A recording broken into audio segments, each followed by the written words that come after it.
Kita masih bersama dengan Pak Syarif Abdullah Al-Qadri, anggota Komisi 5 DPR RI, Mas Iswanto Rusdi, Direktur The National Maritime Institute, dan juga Mas Pung Purwanto, pimpinan Koran Sindo. Kita ingin catatan mudik 2022 dari narasumber kami malam hari ini. Ke Mas Pung terlebih dahulu, tadi sempat juga kita diskusi, kan sempat ada tol gratis, tapi ternyata nggak gratis. Ini sebetulnya bagaimana sih manajemen kebijakan publik, begitu kan? Komunikasi ke publiknya juga mungkin ada catatan sendiri Koran Sindo. Ya, mungkin perlu dipertegas lagi dari sebelum kebijakan itu diputuskan, lebih baik ada koordinasi internal dulu, sehingga nyambung antara apa yang disampaikan oleh pimpinan dengan apa yang terjadi di lapangan. Nah, itu penting. Jadi nanti tidak akan ada terjadi perdebatan di lapangan. Karena nggak jadi meme juga ya. Akan jadi ini. Kemudian yang kedua, saya menarik sekali untuk melibatkan masyarakat lokal. Jadi masyarakat itu jangan jadi penonton. Jadi betul tadi Pak Budi menyampaikan, ke depan itu masyarakat semacam relawan lah ya, yang memang benar-benar sangat membantu. Kita tahu aparat kita itu sangat terbatas. Sementara mudik ini kan 24 jam non-stop mereka harus melayani segala kebutuhan pemudik. Baik itu istirahat, tempat ibadah, toilet, makanan, dan sebagainya. Itu juga menjadi hal yang penting. Jadi melibatkan masyarakat setempat akan sangat membantu untuk mudik menjadi lebih aman dan lancar. Iya, dan pemerintah daerah juga mungkin powernya agak lebih ditambah kali ya. Ya, betul. Jadi agak pemerintah daerah dilibatkan lebih banyak sehingga mereka bisa ikut berperan serta aktif untuk menyukseskan mudik. Kemudian satu lagi kalau boleh, kita mengusulkan kalau bisa agar nanti ke depan mungkin bisa diambil jajaki dari sekarang, kita bekerja sama dengan operator teknologi, dengan WAC, dengan Google Map. Jadi bisa langsung menyampaikan informasi secara detail di situ.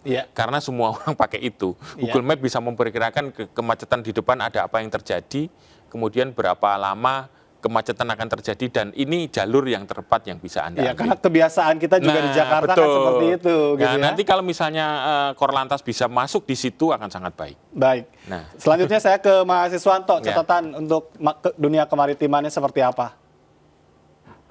Itu tadi ya, bahwa kita terutama perhubungan darat ini, mereka harus lebih melakukan reformasi dalam tata kelola penyeberangan, sehingga kesetaraan antara operator pelat merah dalam hal ini ASDP dengan operator swasta yang tergabung di Gapastab itu muncul gitu loh. Sekarang kan kita lihat semua dikuasai oleh ASDP, ya armadanya, ya terminalnya gitu. Padahal kalau yang swasta ini dilibatkan, kemacetan itu bisa diurai, saya kira gitu, seperti itu ya, Jat.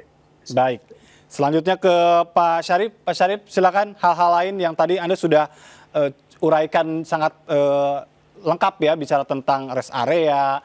Karena juga tadi sempat kita berbincang dengan Dirjen Perhubungan Darat, ini perlu ada regulasi yang sifatnya jangka panjang, tidak hanya tahunan begitu. Hal apa yang mungkin bisa ditarik ke DPR? Ya, saya kira itu tentu perlu kita pikirkan, karena berkaitan dengan masalah mudik ini juga merupakan jadi tradisi yang selalu dilakukan setiap tahun. Dan ini merupakan suatu hal-hal yang tidak bisa dihindarkan.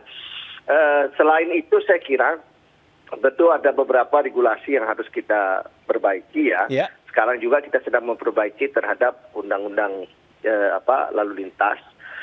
Kemudian kaitan dengan ini, yang pertama saya kira perlu perhitungan secara estimasi berkaitan dengan keberadaan jalan kita, kemudian berapa kendaraan bisa dihitung, sehingga dengan demikian nanti volume jalan itu bisa menampung berapa, sehingga tentunya nanti harus ada juga yang harus kita lakukan dengan jumlah tertentu, ya kita harus umpamanya ya kita batasi untuk melewati jalan-jalan itu sehingga tidak terjadi kemacetan yang terlalu parah.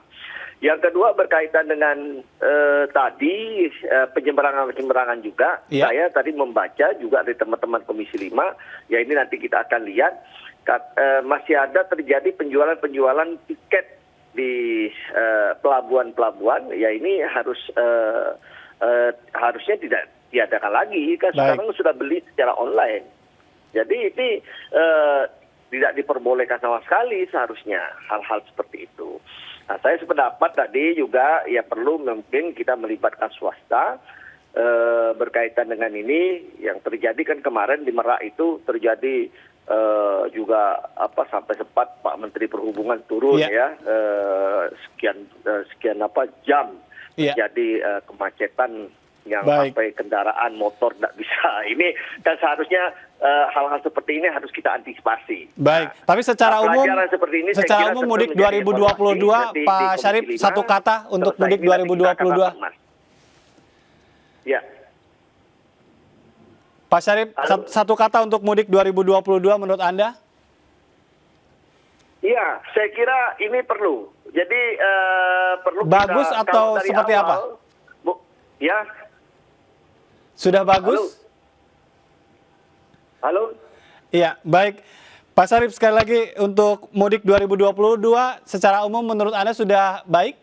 Ya, saya menyadari dengan kondisi yang ada sudah kita perkirakan akan terjadi lonjakan yang begitu besar, tetapi dalam penanganan secara keseluruhan saya berikan apresiasi cukup baik sehingga tidak terjadi, belum kita dengar terjadi hal, kita berharap tidak terjadi seperti hal-hal sebelumnya seperti terjadi beberapa tahun yang lalu di Brebes itu.